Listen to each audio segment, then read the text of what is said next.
புதன்கிழமை 3ஆம் திகதி டிசம்பர் 2014. மீண்டும் குளிரான காலையிலே நாங்கள் சூடான தகவல்களை தந்து கொண்டிருக்கின்றோம். அதற்கு பெயர் பிரஸ் ரிலீஸ் என்று பதிவு செய்திருக்கின்றோம். பிரஸ் ரிலீஸிலே குறிப்பாக சக்தி டிவியின் சார்பாக ஒருவராக இருந்தால் செய்தியாளரின் சார்பாக இன்னொருவர் இருப்பார்னு உங்களுக்கு தெரியும். என்னை கண்டுவிட்டீர்கள். காணப்போவது ரசூலை. வணக்கம் ரசூல். வணக்கம் கஜமோகன். இந்த வெளியாகக்கூடிய தினக்குரல் பத்திரிகை முதலில் எடுத்துக்கொள்ளாமல் இருக்கின்றோம். தினக்குரலினுடைய பிரதான தலைப்பாக நாங்கள் பதிவு செய்யப்பட்ட தலைப்பை எடுத்துக்கொள்கிறோம். சமஷ்டி கோரிக்கையை நிராகரிக்கின்றார் மைத்ரி.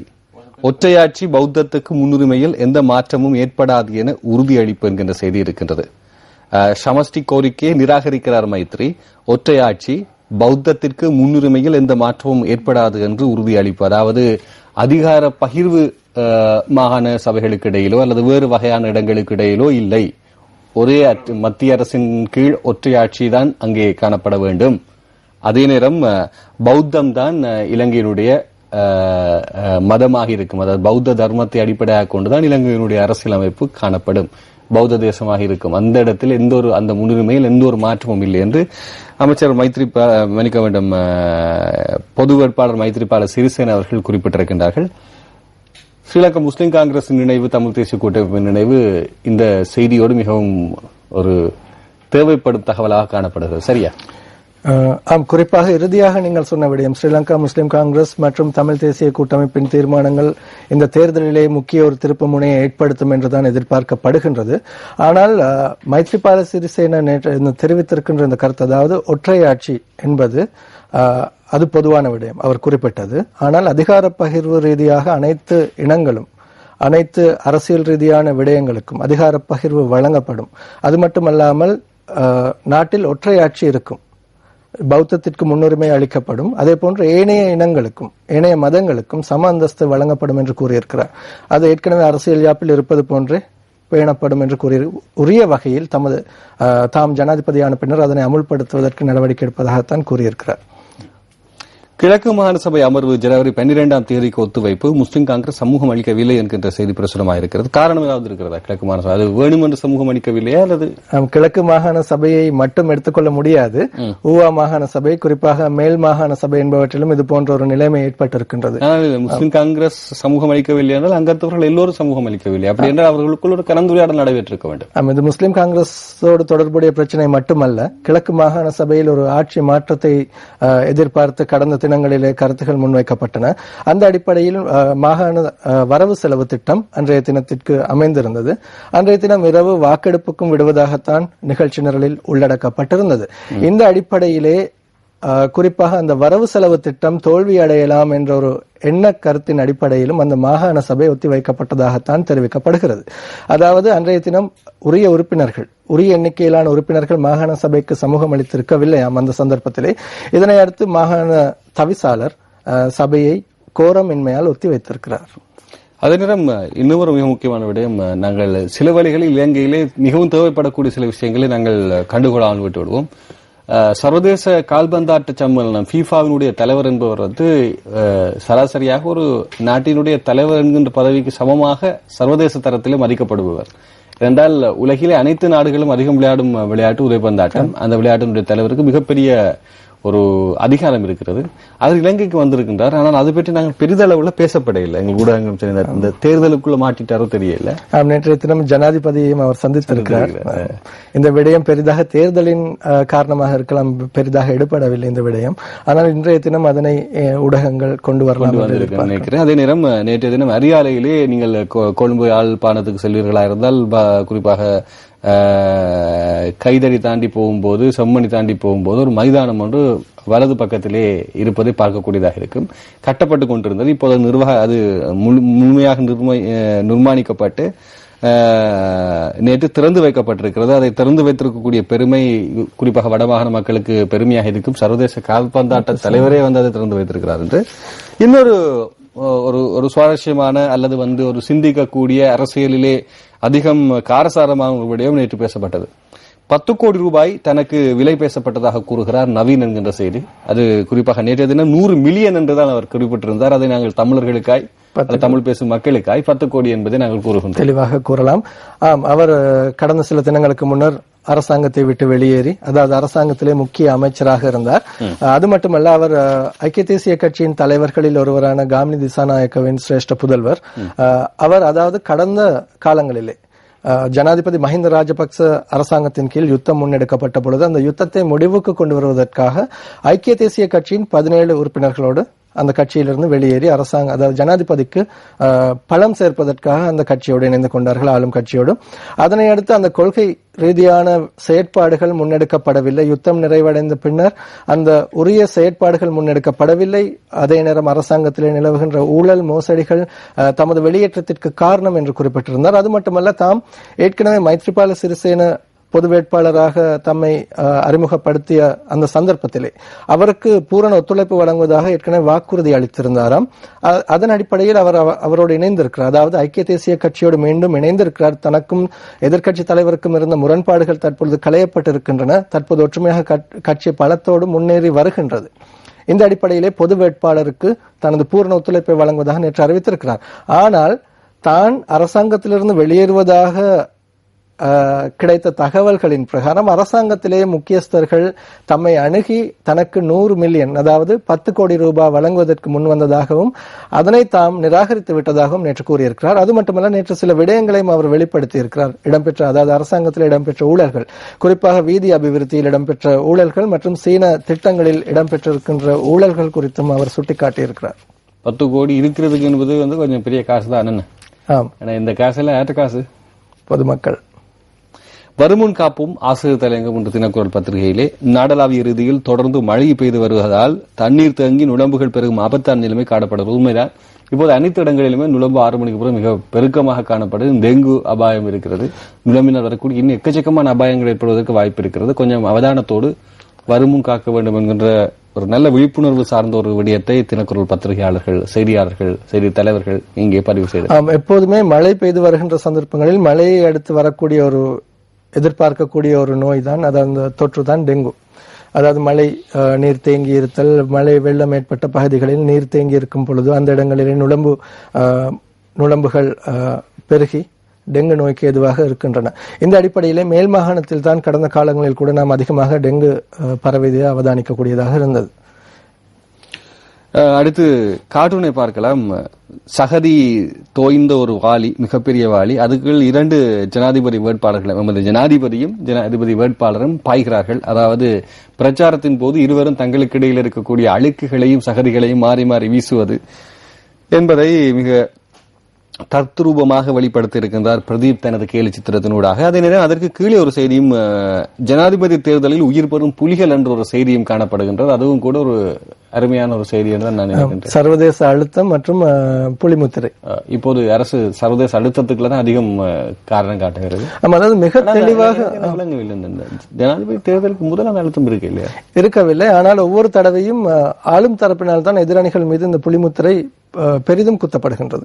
ஆனால் தற்பொழுது முன்வைக்கப்படுகின்ற கருத்து, சர்வதேச அழுத்தத்தின் அடிப்படையில் தான் மைத்ரிபால சிறிசேன செயற்படுகின்றார், பொது எதிரணி சர்வதேச அழுத்தங்களை கொண்டு வர முயற்சிப்பதாக குற்றம் சுமத்தப்படுகிறது.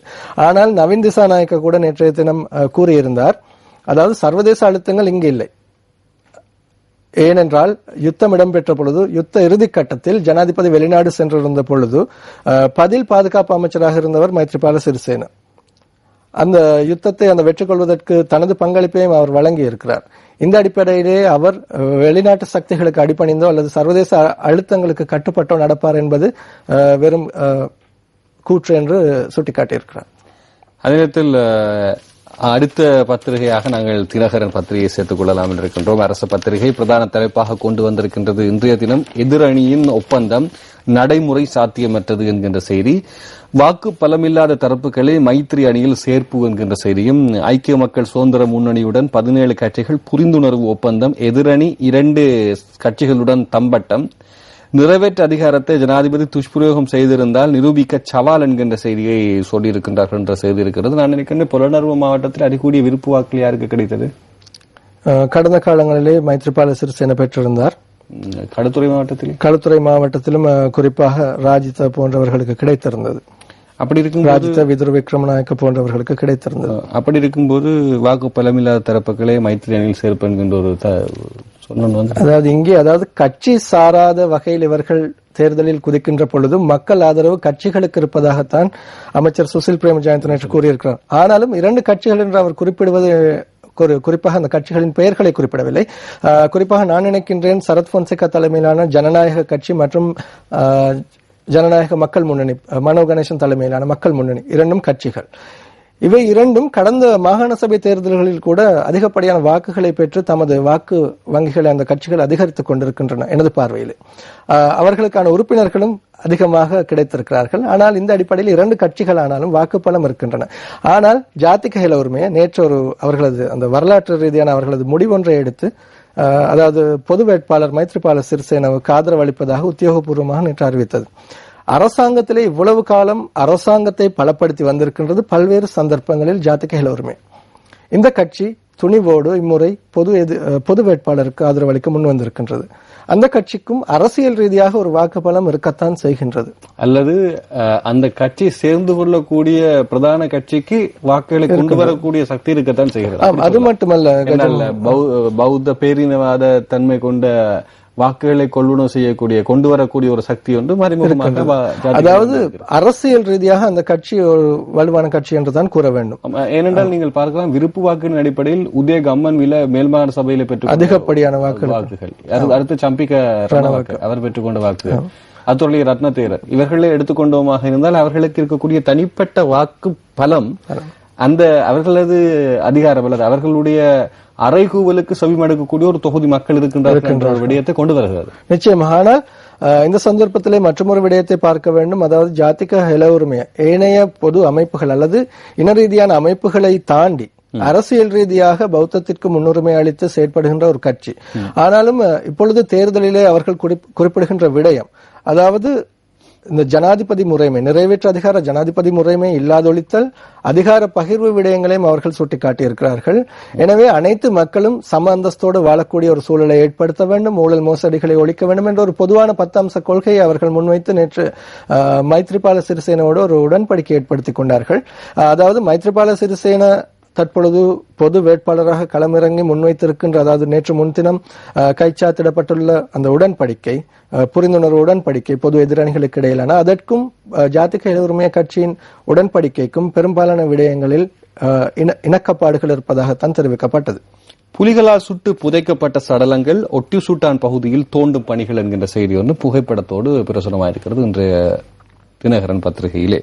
கல்கிசே போலீஸ் புலனாய்வு பிரிவைச் சேர்ந்த போலீஸ் பரிசோதகர் துரைரட்னம் ஜெயரட்னம் மற்றும் ராணுவ கேப்டன் லட்சுமணன் உட்பட 80 பேர் எல்டிடியினரால் கடத்தி கொல்லப்பட்ட சம்பவம் தொடர்பான விசாரணைகள் மற்றும் ஆய்வு பணிகள் முல்லைத்தீவில் ஆரம்பமாயிருக்கின்றன. இந்த பணிகள் நேற்று ஆரம்பிக்கப்பட்டன. தொடர்ந்து 4 நாட்களுக்கு அந்த இடத்திலே ஆய்வுகள், அதாவது புதைக்குழி ஆராய்ச்சிகள் மேற்கொள்ளப்பட இருப்பதாக தெரிவிக்கப்பட்டது. சர்வதேச கடலில் பிடிக்கப்பட்ட மீன்கள் ரகசியமாக வெளிநாடுகளுக்கு விற்பனை, அந்நிய செலாவணியை ஒப்படைக்கவில்லை என்கின்ற செய்தி இருக்கிறது. இதை யார் சொல்லுகின்றார்? கடத்தொழில் நீரியல் வளத்துறை அமைச்சர் சரத்குமார குணரட்ன. இவர் என்ன சொல்ல வருகின்றார்? ராஜித சேராரட்ன அவர்களுடைய காலகட்டத்தில் இப்படியான ஊழல்கள் நடைபெற்றிருக்கிறது என்பதை கூற வருகின்றாரா? அதாவது செல்வாக்கோடு சிறப்பாக செயற்பட்டவர்கள், அதாவது ராஜித சேனாரத்ன என்பது அவர் தனது அமைச்சு பதவியை நேர்மையாக செய்த ஒருவராகத்தான் ஊடகங்கள் கூட அண்மையில் சுட்டிக்காட்டியிருந்தன. அவர் தற்பொழுது மைத்ரிபால சிறிசேனவோடு வெளியேறியுமே மைத்ரிபால சிறிசேனவுக்கு அவர் ஒரு பாரிய ஒத்துழைப்பையும் பலத்தையும் சேர்த்திருக்கிறார். இந்த அடிப்படையிலே அரசாங்கம் தெரிவித்தது 2 பேர் வெளியேறியதற்கு இணையோர் வெளியேற மாட்டார்கள் என்று. ஆனால் அதன் பின்னர் ஒருவர் பின் ஒருவராக தற்பொழுது 10க்கும் அதிகமானவர்கள், 11 என்று நினைக்கின்றேன், வெளியேறியிருக்கிறார்கள். எனவே தேர்தல் முடியும் வரை, அதாவது தேர்தல் நெருங்கும் வரை எத்தனை பேர் வெளியேறுவார்கள், எத்தனை பேர் எதிர்த்தரப்பிலிருந்து ஆளும் கட்சியோடு சேர்ந்து கொள்வார்கள் என்பதனையும் பார்க்க வேண்டும். ஒருவர், அதாவது பிரபலமான சொல்றீங்க, குறிப்பாக நீங்கள் சொல்வது சரி.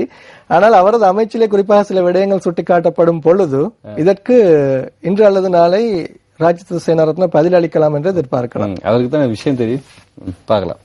ஆகவே இருதரப்பும் மீண்டும் சேறு பூசும் போதுதான் எங்களுக்கும் உண்மை என்ன நடக்குன்னு தெரியும். ஆனால் ஒரு விடயம், கடந்த 2 வருடங்களாக ஐரோப்பிய ஒன்றியத்தோடு மேற்கொள்ளப்பட்ட பேச்சுவார்த்தைகள் தோல்வியில் முடிந்ததால் இலங்கை மீன்களை இறக்குமதி செய்வதற்கு அந்த அமைப்பு தடை விதித்தது.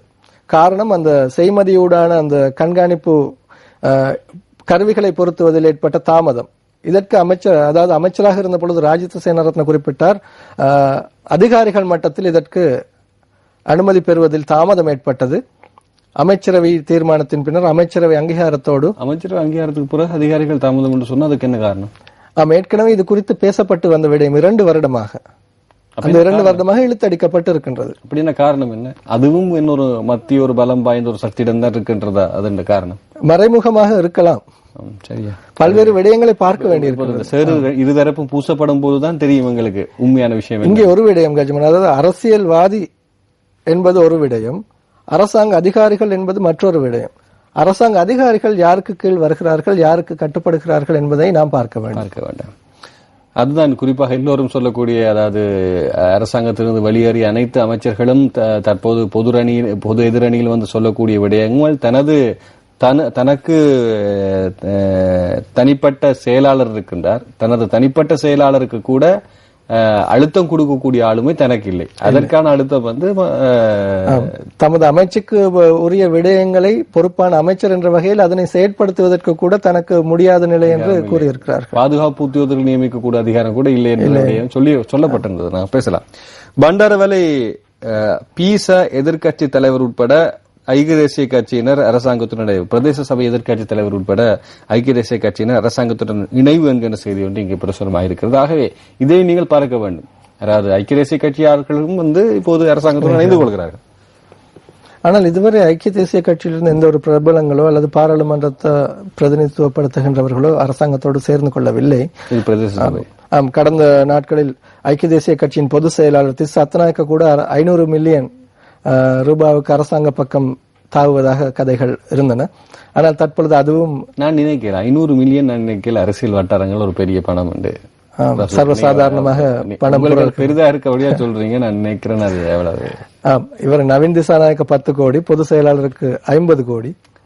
அப்படின்னா ஊகித்து பார்க்கலாம். தேர்தல் விஞ்ஞாபனத்தில் அரசியலமைப்பு திருத்தம் உட்பட பல்வேறு முக்கிய விடயங்கள். பிரதான தேர்தல் பிரசாரம் டிசம்பர் 8 என்கிற செய்தி பிரசுரமாக இருக்கிறது. இந்த நான் சொன்னேன், அந்த 50 கோடி பெரிய பணம் இல்லை என்பதை நீங்கள் தெரிந்து கொள்வதாக இருந்தால், அன்ருகுமார் திசாநாயக்காண்மையில் அமைச்சர் மஹிந்தானந்த் அழுத்கமகையை பற்றி ஒரு தகவல் தெரிவிக்கும் போது இந்த ஊழல் பற்றி ஒரு விடயத்தை வெளிப்பட்டிருந்தால் அதை நீங்கள் கொஞ்சம் பரிசீலித்து பார்த்தீர்கள். அவர் அதாவது அந்த விடயங்களை எண் கணித ரீதியாக சுட்டிக்காட்டுவதில் தேர்ச்சி பெற்றவராக இருந்தார். பெரிய வெங்காய இறக்குமதி வரி ரூபாய் 15 அதிகரிப்பு. ஆகவே உள்ளூர் விவசாயிகள் வெங்காய உற்பத்தியாளர்களுக்கு ஊக்குவிக்கக்கூடிய ஒரு நடவடிக்கையை குறிப்பாக வர்த்தக நுகர்வோர் அமைச்சர் ஜான்ஸ்டன் பெர்னாண்டோ மேற்கொள்கிறாரா என்ற ஒரு கேள்வி தேர்தல் காலகட்டத்திலே வந்து கொண்டிருக்கிறது. இருந்தாலும் பெரிய வெங்காயத்தை குறைந்த விலையில் பெற்றுக் கொள்ளக்கூடிய வாடிக்கையாளர்கள் கொஞ்சம் கஷ்டப்படுவார்கள். தம்புளையில் வெங்காய உற்பத்தியாளர்கள் கடந்த நாட்களிலே தொடர்ந்தும் போராட்டங்களை மேற்கொண்டு வந்தார்கள். அதன் எதிரொலியாக இதனை மேற்கொண்டிருக்கலாம். வாக்குகள் முக்கியம். இனவாதத்தை துரும்பாக பயன்படுத்தி அரசியல் பிழைப்பு நடத்தும் சக்திகள் என்று தினகரன் பதிவு செய்திருக்கக்கூடிய செய்தி, குறிப்பாக இனவாதத்தை துரும்பாக யாரு பயன்படுத்துகிறார்கள் என்பதை நீங்கள் வாசித்துத்தான் விளங்கிக் கொள்ள வேண்டும் விஷயமாக இருக்கிறது. தினகரனுடைய ஆசிரியர் தலையங்கம் அது. அதைத் தொடர்ந்து வீரகேசரி பத்திரிகையை சேர்த்துக் கொள்ளலாம். வீரகேசரனுடைய பிரதான தலைப்புப்படி இருக்கின்றது. மைத்திரிக்கு ஹெல உரிமை ஆதரவு, ஒப்பந்தமும் கைச்சாத்து, தமிழ் கூட்டமைப்பு, முஸ்லிம் காங்கிரசின் பங்களிப்பும் ஒத்துழைப்பு என்ற செய்தி இருக்கிறது. பங்களிப்புக்கும் ஒத்துழைப்பு என்ற விடயம் தான் இருக்கிறதே தவிர ஆதரவு அல்லது இருவரும் இணைந்திருக்கிறார்கள் என்ற செய்தி வரவில்லை. அதாவது முஸ்லிம் காங்கிரஸ் இதுவரை அரசியல் ரீதியான தீர்மானங்களை மேற்கொள்ளவில்லை. தொடர்ந்து அவர்களது கருத்து மாத்திரமே குறிப்பாக காரசாரமாக பதிவு செய்யப்படுகிறது. அண்மையில் அதாவது பிபிசிக்கு கூட ஹசன் அலி அவர்கள் தெரிவித்திருந்தார்கள், அரசாங்கத்தோடு இணங்குவதற்கான சாத்தியங்கள் மிகவும் குறைவாகவே இருக்கின்றது என்று.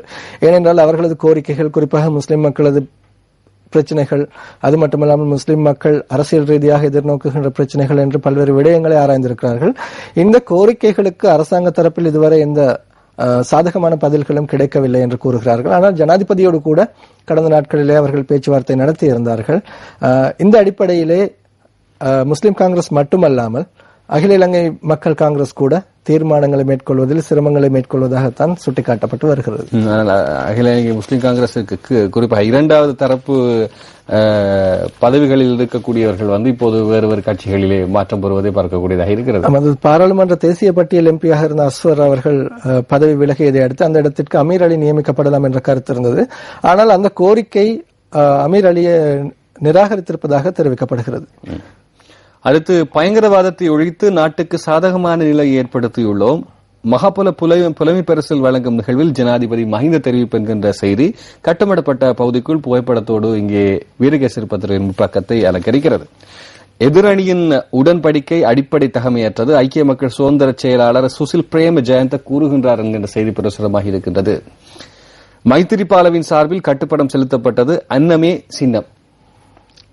புதிய அப்படின்னா இதற்கு முன்னரும் அன்னமே சின்னமாக இருந்ததுதான் இருந்தது. 2010ஆம் ஆண்டு என்ற விடயத்தை குறிப்பாக சரத் பொன்சேகா அவர்கள் ஜனாதிபதி போது இருந்தார்.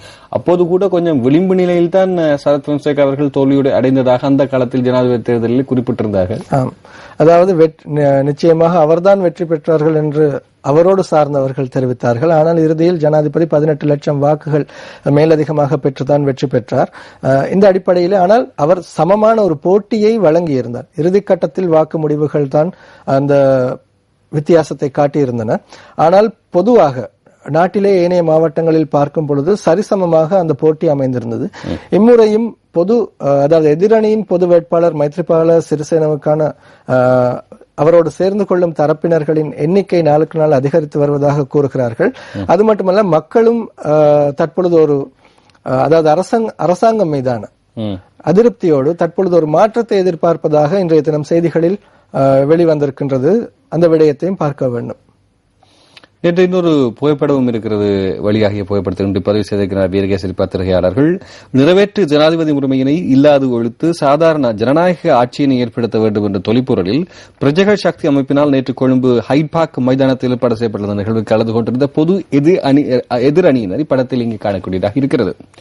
அதன் அருகிலே 100 மில்லியன் ரூபாய் பேரம் பேசிய நவீன் திசாநாயக் அவரது செய்தியும் இங்கே பதமாக இருக்கிறது. அதே நேரத்தில் ரகசிய உடன்படிக்கை எவருடனும் இல்லை, ஹெலோ உரிமையின் ஆதரவு மிகப்பெரிய நம்பிக்கை என்கிறார் மைத்ரிபால சிறிசேன என்கின்ற செய்தி ஒன்று பிரசுரமாயிருக்கிறது வீரகேசரி பத்திரிகையில். இன்னும் ஒரு செய்தியாக, எந்த ஒரு ரகசிய உடன்படிக்கையையும் எவருடனும் கைச்சாத்திட மாட்டேன், எந்தது வேலை திட்டமும் உடன்படிக்கையும் பொதுமக்களுக்கு தெளிவாக தெரிய வேண்டும் என தெரிவித்த பொது வேட்பாளர் மைத்ரிபால சிறிசேன ஜாதிக ஹெலோ உரிமையுடன் எம்முடன் இணைந்து நிற்பது நமக்கு மிகப்பெரிய நம்பிக்கை எதிரணிக்கு என்கின்ற செய்தியை இங்கே சொல்லியிருக்கின்றார். இந்த விஷயத்தை நாங்கள் கொஞ்சம் ஆழமாக அவதானிக்க வேண்டும். ரசூல், உங்களுக்கு தெரிந்திருக்கும், டெல்லியினுடைய இந்தியாவினுடைய தலைநகரத்தை கொஞ்சம் சிறிது காலம் ஒரு அதிர்ச்சிக்குள்ளாக்கிய ஒரு சம்பவம் ஆம் ஆத்மி என்கின்ற ஒரு கட்சி. நாம் நமக்கே அது உண்மையான பதம். அது கெஜ்ரிவால், அரவிந்த் கெஜ்ரிவால் அவர்கள், பிரசாந்த் பூஷன் அவர்கள் அதன் ஸ்தாபகராக இருந்தார். இந்த கட்சியை நீங்கள் பார்ப்பீர்களாக இருந்தால் அந்த கட்சியினுடைய வரலாறு எடுத்துக்கொள்ளும் போது அந்த கட்சிக்கு பெருமையாக இருந்த ஒரே ஒரு விடயம் ஒரு இணையதளம். அந்த இணையதளத்திலே கட்சியிலே எந்த அடிமட்ட நபர்கள் பேசுகின்ற விடயமும் அது தீர்மானமாக நிறைவேற்றப்பட்டால் அந்த இணையதளம் பிரசுரமாக இருக்கும். ஒவ்வொருவரும் கொடுக்கும் ஒவ்வொரு ரூபாயும் அந்த இணையதளத்திலே பகிரங்கமாக டிரான்ஸ்பரன்சி என்று சொல்வார்கள், வெளிப்படைத்தன்மையோடு இடம்பெற்றுக் கொண்டிருக்கும். அந்த ஒரே நம்பிக்கையிலே தான் அந்த கட்சி மிகவும் ஒரு பாரிய சக்தியாக மாற்றம் பெற்றிருந்தது. அதன் பின்னர் அவர்கள் நிர்வாகத்தை எடுத்துக்கொண்ட விதத்தையும் அவர்கள் எடுத்துக்கொண்ட சில செயற்பாடுகளும் மக்களுக்கு கொஞ்சம் அதிருப்தியை கொண்டு வந்திருந்தாலும் கூட அவர்களது அந்த அந்த அந்த ஒத்திகை அல்லது அவர்கள் கொண்டு வந்த அந்த மாற்றம் குறிப்பாக இளைஞர்களிடையே மிகப்பெரிய எழுச்சியை கொண்டு வந்தது. இப்போது இங்கே அது மட்டுமல்ல, கெஜ்ரிவால் முதலமைச்சராக இருந்து தனது பதவியை கூட துறந்தார். அதையும் பார்க்க வேண்டும். ஆகவே இங்கே இப்போது அந்த ரகசிய உடன்படிக்கை எல்லாம் தெளிவாக இருக்கும் என்று அமைச்சர் மன்னிக்க வேண்டும் பொது எதிரணி வேட்பாளர் ஜனாதிபதி வேட்பாளர் மைத்ரிபால சிறிசேன அவர்கள் கூறியிருக்கின்றார். இதுவும் குறிப்பாக வெளிப்படைத்தன்மையோடு பதிவாகி இருக்கக்கூடியதாக இருந்தால் இது சிறப்பாக இருக்கும் இல்லையா? நிச்சயமாக. அதாவது அவர் தெரிவித்தார், காந்தி மற்றும் நெல்சன் மண்டேலா ஆகியோரது வழிமுறைகளை தாம் பின்பற்றி தனது ஆட்சி முறை அமையும் என்று கூறியிருக்கிறார். அவர்களும் டிரான்ஸ்பரன்சி எல்லாம் வெளிப்படையாக சொல்லுவார்களே. அடுத்த செய்தி, பொகவந்தலாவையில் மண் சரிவு, தாயும் மகளும் புதைந்து பலி என்கின்ற செய்தி இருக்கின்றது. 10 குடும்பங்கள் வெளியேற்றம். நான் நினைக்கிறேன் இன்றைய தினம் ஏனைய செய்திகளை தாண்டி இந்த செய்திக்கு மிக முக்கியத்துவம் கொடுத்திருக்கப்பட வேண்டும் என்பது என தனிப்பட்ட கருத்து. மலையகத்தில் தொடரும் சீரற்ற காலநிலை மற்றும் தொடர் மழை காரணமாக பொகவந்தலாவை லொய்னோன் தோட்டத்தில் நேற்று முன்தினம் இரவு ஏற்பட்ட மண் சரிவில் ஒரே குடும்பத்தைச் சேர்ந்த தாயும் மகளும் மண்ணில் புதைந்து பலியாகி இருக்கிறார்கள் என்ற இன்னும் ஒரு செய்தி.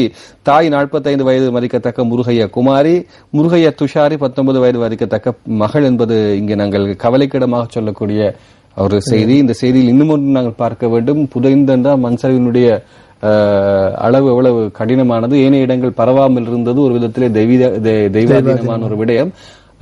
மறைமுகமாக தொடர்ந்து எவ்வளவு இன்னல்களை இவர்கள் அனுபவிப்பார்கள். இந்த மக்கள் கடந்த காலங்களிலே மண் சரிவு அபாயம் காரணமாக தற்காலிக தங்குமிடங்களுக்கு அனுப்பப்பட்டிருக்கிறார்கள். இவர்களுக்கான சமைத்த உணவுகள் கூட ஒரு சில தினங்களுக்கு முன்னர் நிறுத்தப்பட்டிருப்பதாக நமக்கு தெரிவித்திருந்தார்கள். அதாவது இந்த மக்கள் மீரியபத்தில் மண் சரிவில் பாதிக்கப்பட்டவர்கள் கூட தற்பொழுது அந்த பூனாகலை முகாமில் தொடர்ந்து தங்கி இருந்தார்கள். அவர்களுக்கு கூட கடந்த சில தினங்களுக்கு முன்னர் வழங்கப்பட்ட உணவு நிறுத்தப்பட்டிருப்பதாக தெரிவிக்கப்பட்டது. ஆனால் அதிகாரிகள் மட்டத்தில் நாம் கதைக்கும் பொழுது அவர்கள் கூறுகிறார்கள் அவர்களுக்கான சமைத்த உணவுகளை நாம் வழங்குகிறோம், ஆனால் வீடுகள் நிர்மாண பணிகளையும் ஆரம்பித்திருக்கின்றோம், அதற்கான வேலைகள் துரிதமாக இடம்பெறுகின்றன என்று. ஆனால் இந்த மக்கள் குறிப்பாக அவர்களுக்கு சில நிறங்கள் கொடுக்கப்பட்டிருக்கின்றன, பட்டிகள், அதாவது அதிக தேவையுடையவர், அதாவது முன்னுரிமை அடிப்படை. அந்த மக்கள் தமக்கான நிவாரணங்கள் தற்பொழுது உரிய வகையில் கிடைப்பதில்லை என்று கூறுகிறார்கள். மண் சரிவு ஏற்பட்ட அந்த சந்தர்ப்பத்தில் உடனடியாக எமக்கு அனைத்து உதவிகளும் கிடைத்தன. தற்பொழுது அதற்கான உதவிகள் இல்லை. நாங்கள் யாரிடம் போவது, இப்பொழுது எங்களுக்கு இருப்பிடம் இல்லை, யாரிடம் கேட்பது என்ற ஒரு நிலைக்கு அவர்கள் தள்ளப்பட்டிருக்கிறார்கள். தமிழ் பேசும் மக்களின் எதிர்பார்ப்பு வீரகேசரி பத்திரனுடைய ஆசிரியர் தலையங்கமாக இருக்கின்றது. அதே நேரத்தில் இன்று வெளியாக இருக்கக்கூடிய வீரகேசரி பத்திரனுடைய ஆசிரியர் தலையங்கம் தமிழ் பேசும் மக்களின் எதிர்பார்ப்பு என்ற தலைப்பில் நீங்கள் பார்க்கக்கூடியதாக இருக்கும். இவை இன்றைய தினம் வீரகேசரி பத்திரிகைகள் சுமந்து வந்த செய்திகள். அதை அடுத்து நாங்கள் இன்று வெளியாக இருக்கக்கூடிய சுடரொளியினுடைய செய்திகளுக்கு செல்லலாம். சுடரொளியினுடைய பிரதான தலைப்பு ஜாதிக ஹேல உரிமைய மைத்திரிக்கு ஆதரவு, தேசிய அரசமைக்க தமிழ் கூட்டமைப்புக்கும் அழைப்பு என்கின்ற செய்தி இருக்கின்றது. அப்படி அழைக்கும் போது எந்தளவு தூரம் எதிர்கட்சிக்கு சாதகமான கருத்துக்கள் கிடைக்கப்பெறும், மீண்டும் புலிபுராணம் அடிச்சு பட்டு விட்டுருவோன்ற இன்னொரு கேள்வியும் வருகிறது அல்லவா? சம்பிகரனாக நேற்று இந்த விடயத்தை குறிப்பிட்டிருந்தார் தெளிவாக. அதாவது சிறுபான்மை கட்சிகளான குறிப்பாக முஸ்லிம் காங்கிரஸ் மற்றும் தமிழ் தேசிய கூட்டமைப்பு தனித்து நின்று தனியாக அவர்களுக்கான உரிமைகளை கோருவதை விட சம அந்தஸ்துகளையும் சம வாய்ப்புகளையும் பெறுவதற்காக, அதாவது தற்பொழுது ஒரு பொது கொள்கையின் கீழ் ஒன்றுபட்டுள்ள பொது எதிரணியோடு சேர்ந்து அந்த எதிரணியை வெற்றி பெற செய்வதற்கு முன்வர வேண்டும் என்ற ஒரு கோரிக்கையை விடுத்திருக்கிறார்.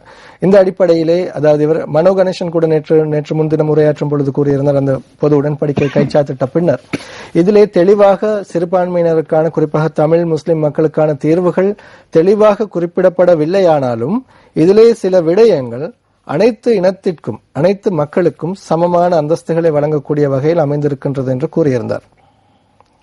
அதே நேரம் தேசிய அரசியல் இணைக்குமாறு மஹிந்தவுக்கு பகிரங்க அழைப்பு விடுத்தது ஹேல உரிமை என்ற இந்த ஜனநாயக நீரோட்டத்தை ஏற்படுத்துவதற்கும் நிறைவேற்று அதிகாரத்தை ஒழிக்கும் இந்த பொது எதிரணியின் இந்த போராட்டத்திலே ஜனாதிபதியும் இணைந்து கொள்ள முடியும் என்று சம்பிகரனாக தெரிவித்திருக்கிறார்.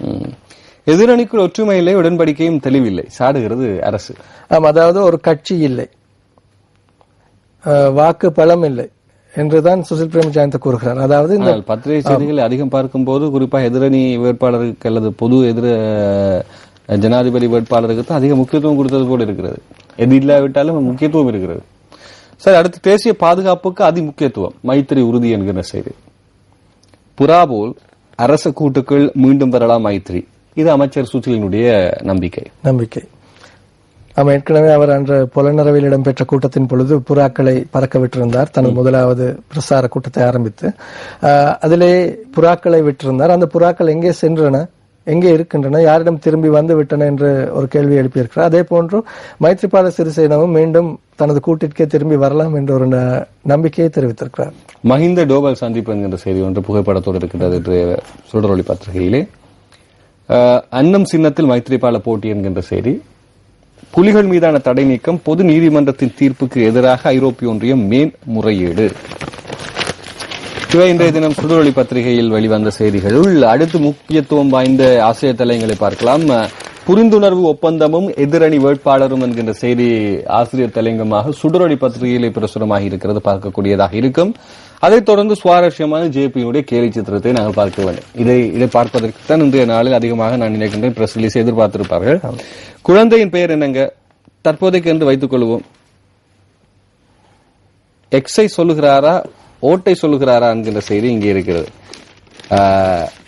குழந்தையின் பெயர் என்னங்க, தற்போதைக்கு எக்ஸ் என்று வைத்துக் கொள்வோம். எக்ஸை சொல்லுகிறாரா ஓட்டை சொல்லுகிறாரா என்று மக்கள் ஏனென்றால் பச்சின் பெயர் இருந்தால் தானே புள்ளடி அடிக்கலாம்.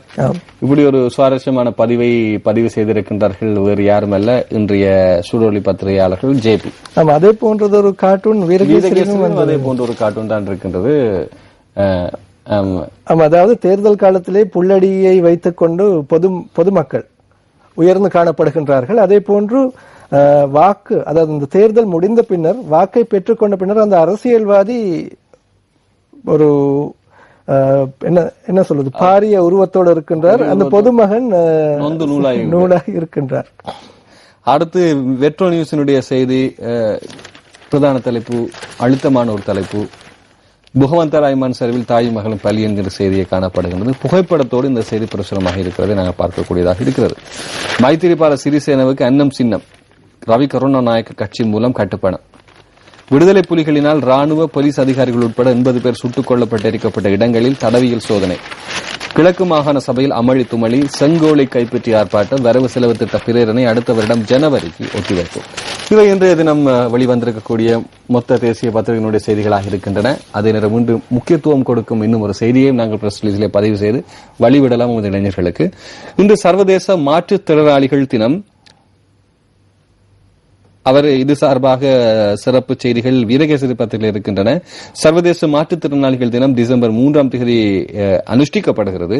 உலக மக்கள் அனைவரும் மாற்றுத்திறனாளிகளின் பிரச்சனைகளை புரிந்து கொள்வதுடன் அவர்கள் அன்பால் அரவணைக்க வேண்டும் என்பதனை வலியுறுத்தும் நோக்காக நிறுத்தி ஐக்கிய நாடுகள் சபை மூலம் உலகம் முழுவதுமாக சர்வதேச மாற்றுத்திறனாளிகள் தினமாக டிசம்பர் 3 பிரகடனப்படுத்தப்பட்டிருக்கிறது. குறிப்பாக உங்களுக்கு தெரியும், பொது மலசல கூடங்களிலே அவர்கள் செல்வதற்கான அமைப்பு முறைமைகள், வங்கிகளிலே பணம் கொள்வனவு செய்வதற்கு, அதனது வங்கிகளிலே செயற்பாடுகள் செய்வதற்கான ஒவ்வொரு நிறுவனங்களிலும் அவர்கள் வந்து செல்வதற்கான அமைப்புகள் போன்ற விசேட செயற்திட்ட அமைப்புகள், சட்ட கோர்வைகள் அமைப்புகளை உருவாக்குவதிலும் இந்த சம்மேளனங்கள் பெரிய முக்கியத்துவம் வருகிறது. முன்னர் நீங்கள் பார்த்தீர்களாக இருந்தால் மாற்றுத்திறனாளிகள் என்ற சொற்பதம் பிரயோகிக்கப்படுவது இல்லை, ஊனமுற்றவர்கள் என்ற சொற்பதம் பிரயோகிக்கப்படும். ஆனால் அது கூட அவர்களது அன்பரவணைப்புக்கு தடை என்பதை நன்றாக புரிந்து கொண்டு மனிதம் குறிப்பாக அவர்களை அரவணைக்க வேண்டும் என்பதற்காக இன்னொரு திறமை அவர்களுக்கு இருப்பது என்பதை கண்டு சர்வதேச மாற்றுத்திறனாளிகள் தினமாக இன்றைய தினத்தை பிரகடனப்படுத்தியிருக்கிறது என்ற செய்தியை வழங்கிக் கொண்டு தொடர்ந்து நீங்கள் நமது குட் மார்னிங் ஸ்ரீலங்காவோடு இணைந்திருக்கலாம். நன்றி ரசூல். நன்றி கஜமோகன். விடைபெற்றுச் செல்கிறேன். நன்றி.